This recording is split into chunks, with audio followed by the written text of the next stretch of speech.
Rudy Sidbon, que je vais mettre en ligne d'ici une petite seconde. Voilà. Alors, Rudy, c'est un fan de films d'action, de films d'horreur, de grands spectacles qui ne sont pas souvent les films des plus appréciés de la gente féminine. Et pourtant ce soir, hormis notre ami Greg, il se trouve confronté à 3 super nanas. Il va devoir les convaincre que les films qu'il nous présente ce mois-ci vont également les faire kiffer.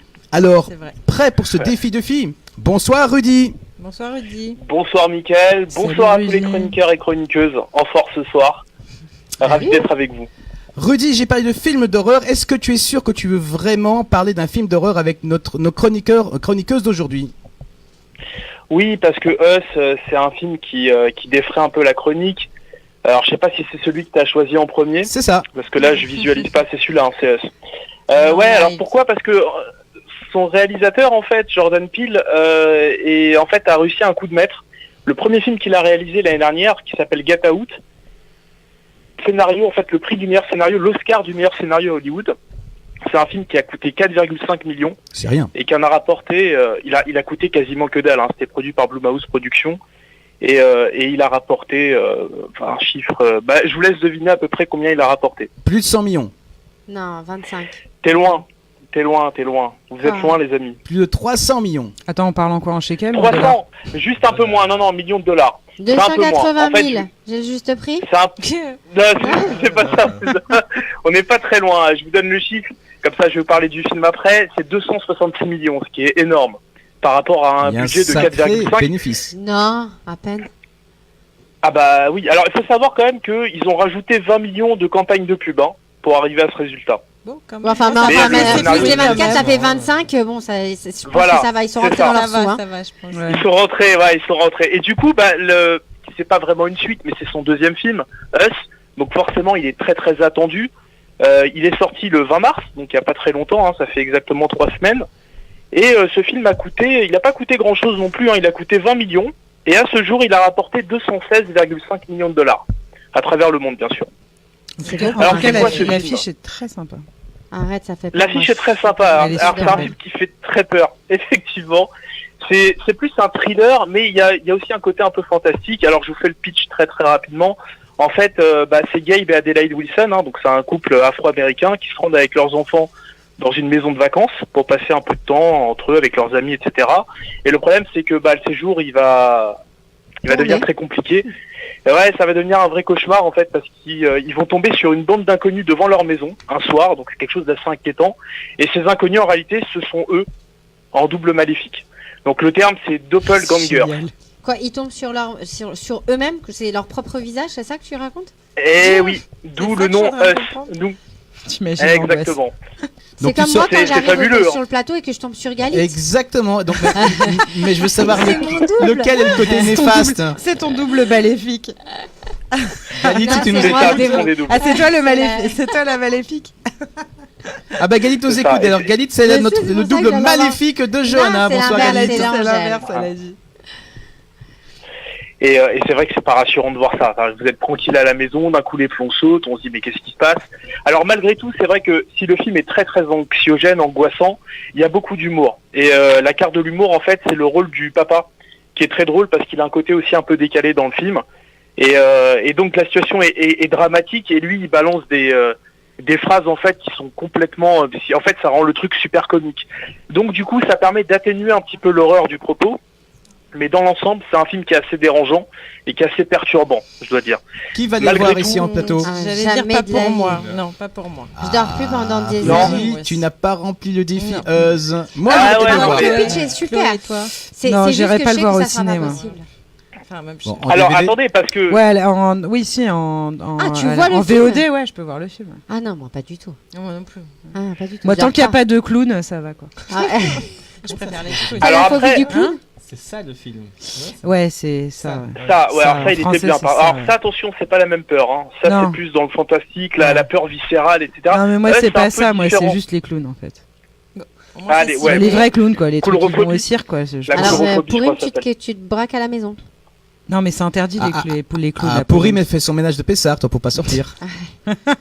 Vas-y, Rudy. Pourim, mais pas les clowns. Et donc voilà, Us, après, bon, ça reste un film à voir. Il est pas aussi bien, je trouve, que le premier film Get Out. Le deuxième est jamais aussi bien que le premier.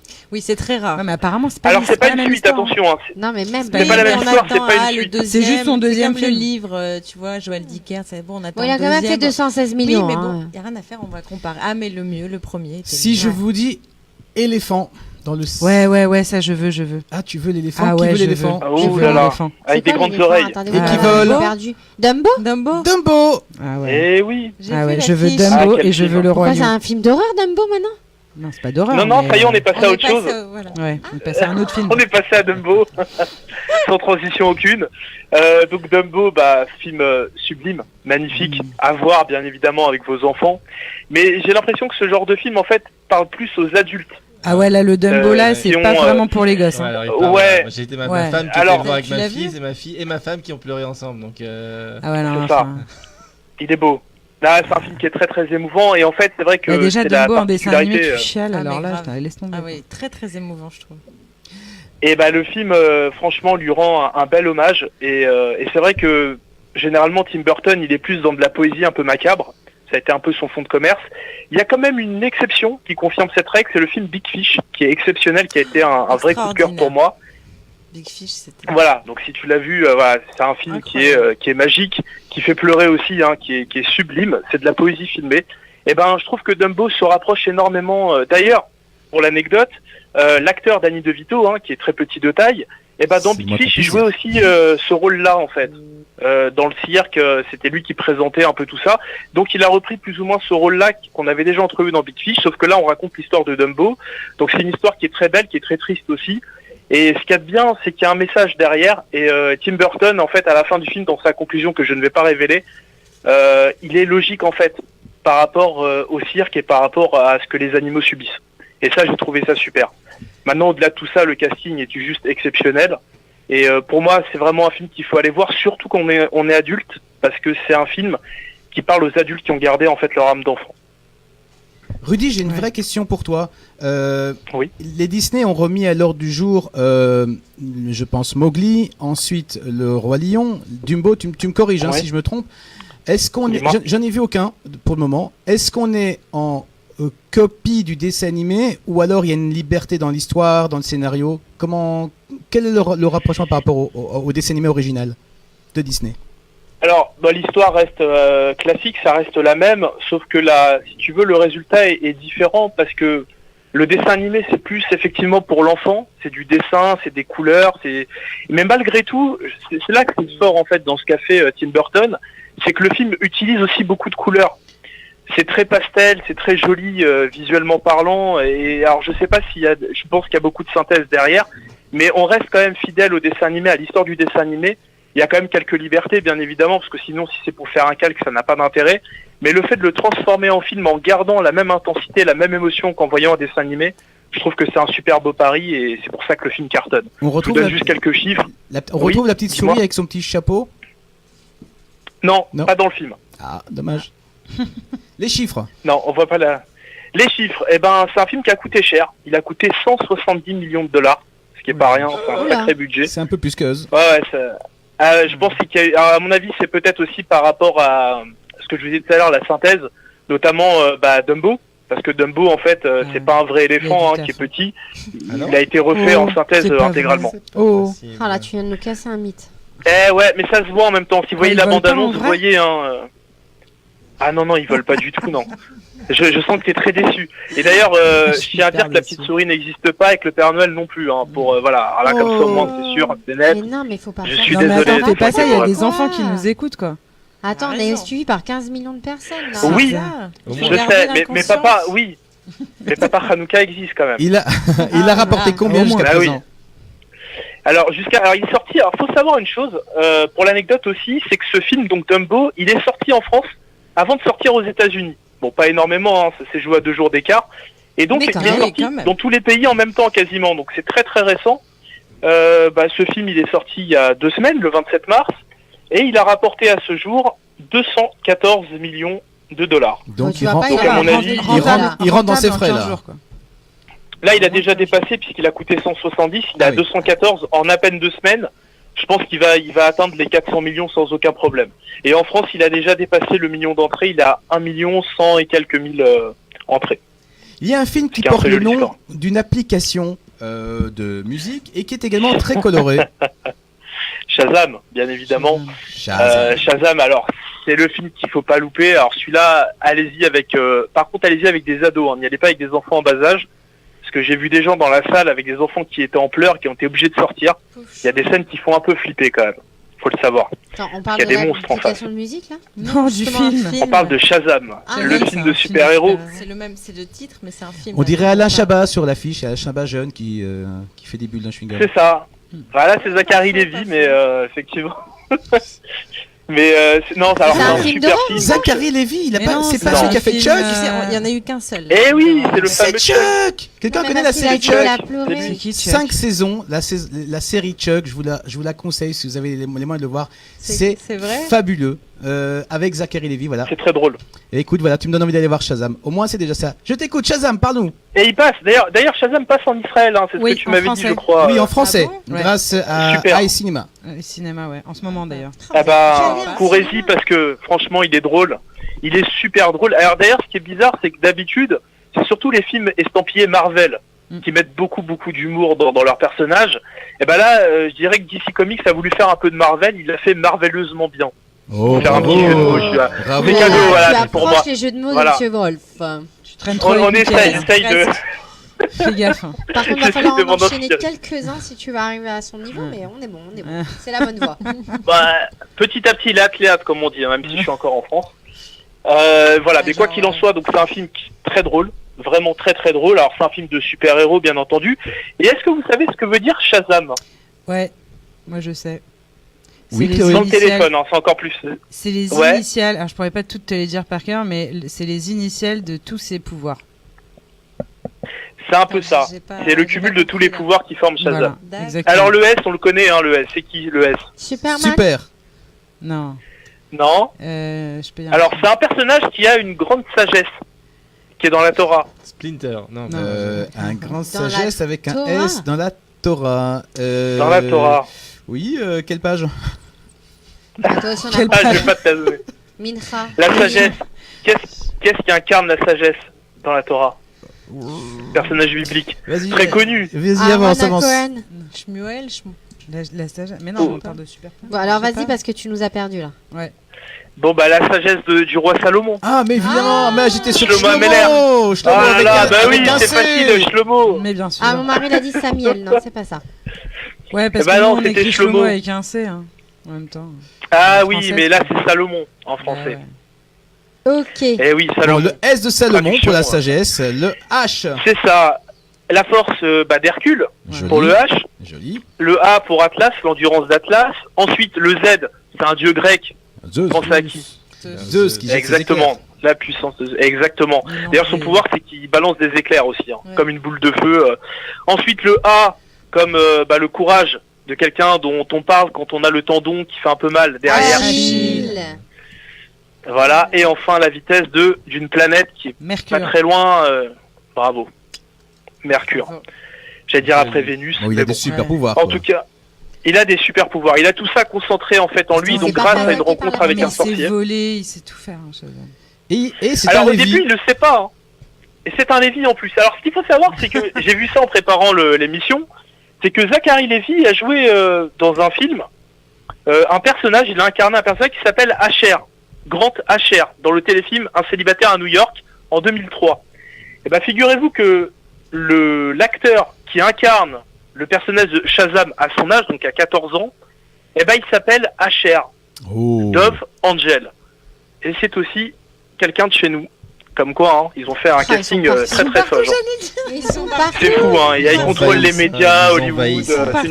Voilà, donc c'est une dédicace. Donc tous les antisémites vont aller voir le film pour rager un peu forcément, mais quoi qu'il en soit, voilà, il est sorti il y a pas longtemps. Et on parle pas des producteurs, hein. Ouais. Ça, je vous évite, hein, sinon on va attraper une syncope. Mais bon, c'est vrai qu'à Hollywood, la plupart on le sait. Est-ce que tu veux plomber l'ambiance avec ta dernière sortie DVD? Ouais, Overlord. Alors là, les filles, je pense qu'elles seront encore moins fans que Us parce que Us c'est plus un thriller horrifique. L'affiche, déjà, Là, l'affiche, ouais, c'est mort. Alors Overlord, en fait, c'est un nom qui est très connu. Est-ce que ça vous évoque quelque chose en plateau? Pas du tout. Overlord. Pas du tout. Un rapport avec la guerre? Exactement, parce que c'est un film de guerre à la base, qui devient un film d'horreur par la suite. Mais Overlord, c'est une opération qui est archi connue. Je vous laisse réfléchir un petit peu. Si je vous dis Seconde Guerre mondiale. Le Blitz de Londres? Non. Le bombardement de la côte ouest? C'est ça. C'est en fait le débarquement des Alliés. Donc c'est la bataille en fait de Normandie. Le nom de code Overlord. Et là, ce qui se passe, c'est que ce film démarre comme un film de guerre classique. En fait, on assiste au débarquement. Donc vous avez des soldats qui sont dans des avions cargo en mode parachute. Et ce qui se passe, c'est qu'ils sont en fait, ils doivent réaliser une opération assez compliquée. Ils doivent en fait détruire une antenne dans un village normand. Et ça va pas se passer comme prévu. Donc évidemment, l'avion va prendre feu. Donc ils vont sauter en parachute. La moitié vont mourir pendant le débarquement. Et puis ceux qui restent en petit nombre, ils vont arriver dans un petit village français qui paye pas de mine, sous le contrôle des nazis, hein, bien évidemment. Et là, ils vont se rendre compte qu'il y a quelque chose qui tourne pas rond dans le village. Effectivement, il y a un laboratoire secret qui est caché sous la terre. Et les nazis font des expériences complètement folles qui rendent la vie à des gens qui sont morts. Donc c'est une sorte de zombie, etc. Et voilà. Et donc nos héros. Ouais, non, Voilà, bon là en l'occurrence c'est pas des Ariens, c'est aussi ceux qui sont morts au combat, ils les font revenir à la vie avec des expériences affreuses, abjectes, et donc nos amis américains, ils vont essayer de... voilà, moi je préfère... là tu nous as perdu grave sur Overlord. Et Shazam. Non mais même Us ça a l'air plus sympa. Ouais grave. Us c'est pas... Oui, alors... Non mais le pitch de Us est sympa. Mais ouais, le pitch est sympa. Et le pitch. Ouais. Mais et il y a de l'humour dans Us, il y a beaucoup d'humour, donc c'est un film, et il y a aussi des messages. Vous savez, Us, les acteurs sont afro-américains, ce sont les héros du film, parce que généralement, les afro-américains, ils ont toujours des seconds rôles dans l'industrie hollywoodienne, donc c'est aussi un film qui est marqué. Ah ouais, non, les images, elles sont vénères, de Overlord, quand même. Overlord, alors effectivement, il démarre comme un film de guerre, d'ailleurs il est plutôt bien fait. Alors pourquoi je vous ai parlé de c'est des belles images quand même que j'ai vues là maintenant. C'est joli, hein. C'est de très belles images. Il faut pas manger quand on regarde le film. Non mais tu donnes envie, la grecque, ils viennent me faire signe, mais fait celui-là dès que je rentre chez moi, je me le télécharge, je me le fais toute la nuit. En boucle. Ouais, il peut le voir en streaming. En montant un meuble Ikea. En montant voilà, par exemple. Les yeux fermés, les yeux bandés. Mais honnêtement, Michael, mes chers amis, oui, Rudy. Overlord, je voulais le défendre parce que c'est un film qui a pas très bien marché en fait. Il a coûté 38 millions, il en a rapporté que 41. Quelle surprise. Et honnêtement, et franchement, je vais vous dire une chose, il a eu une très bonne note sur les notes Allociné de ceux qui l'ont vu. Il a eu 3,4. Ah, mais pour ceux qui kiffent le genre, il a l'air, les images. Ça a l'air d'être un beau film. Ouais, ça a l'air d'être bien fait. Voilà, ceux qui aiment ce genre. Et il est pas mal. Et je vous assure qu'il est pas mal. C'est une vraie pépite parce qu'il mélange deux univers qui a priori se ressemblent mais qui n'ont rien à voir au cinéma, les zombies, qui est l'univers de la guerre et l'univers de l'horreur. Et la guerre, c'est déjà une horreur en soi. Donc du coup, c'est une horreur au carré en fait. Parce qu'il y a l'horreur de la guerre plus l'horreur des expériences nazies. Enfin, mais honnêtement, il est pas bon en maths, hein, Rudy. Il est pas très bon en maths. Et tu sors, t'as la corde qui t'attend, non? Ouais, c'est ça. Non, il disait, c'est l'horreur au carré. Il y a 2 semaines, Rudy nous disait. Je sais pas, ça te permet de relativiser sur ta propre vie. Oui, on allait au cinéma, on sortait, on était content de vivre. Tu vas trouver des zombies dans un. Ah oui, ça c'est, ouais, ça c'était Escape Game. Tu relativises rien du tout parce que tu as bien compris que c'est tout sauf la réalité. Moi, j'ai une très bonne surprise. Attends, il a une bonne surprise. J'ai une bonne surprise parce que au mois de mai, après les fêtes, on va se retrouver avec Monsieur Rudy Sidbon en studio sur Tandem parce que Monsieur Rudy vient en Israël et on ne l'aura plus au téléphone, il sera là en chair et en os. Attends, tu viens définitivement? C'est ça, sans le costume. Non, c'est des vacances. Avec le costume. Ouh, ça va être compliqué à trouver, hein. Bah tu fais ce que tu peux, tu te débrouilles. Bah tu peux le customiser. Je te donnerai des conseils. Ça, on va te voir avec Anaïs si elle peut pas te. Attends, on peut pas customiser. On peut voir où est-ce qu'elle en est, Anaïs. On va dire au revoir à Rudy. Rudy, merci beaucoup pour tes pitchs, pour les films que tu nous as proposés. Tu n'as pas rempli le défi, malheureusement. Je pense qu'à part Dumbo et peut-être Shazam, il n'ira pas voir. Dumbo, il a bien vendu. Il a bien vendu, mais je suis pas convaincu. Il y a que c'est un beau film. Non, arrête. Non, Overlord, c'est rude. Voilà, je me fais défoncer, Rudy. Bravo. Bravo. On a hâte de te voir en studio dans quelques semaines. Bye bye, Raksamea. À bientôt.